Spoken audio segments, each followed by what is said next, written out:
Bumuti pa ang lagay ng labor force ng bansa. Ito'y matapos bumaba pa nitong Nobyembre ang bilang ng mga Pilipinong walang trabaho. At nabawasan din ang bilang ng mga kinakailangang magdoble kayod para kumita. Ang sentro ng balita mula kay Noel Talakay, live.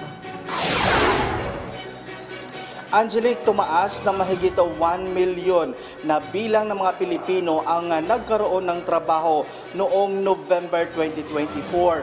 Batay yan sa latest labor force survey ng Philippine Statistics Authority o PSA.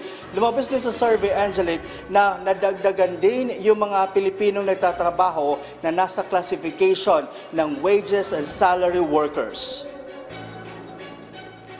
Inilabas kaninang umaga ang pinaka-latest na labor force survey ng PSA. Batay sa resulta ng nasabing survey sa month-on-month data, 51.20 million Pilipino ang nagkaroon ng trabaho o may negosyo noong November 2024. Tumaas ito ng 1.08 million kumpara noong Oktubre 2024 na nasa 50.12 million. Lumalabas sa nasabing survey na ang mga industriya ng transportation, storage, manufacturing, other service activities, accommodations and food services at wholesale and retail, repair of motorcycle and motorcycle vehicle ang may pinakamaraming bilang na naidagdag sa labor workforce na umabot sa mahigit 7,466,000 na employee.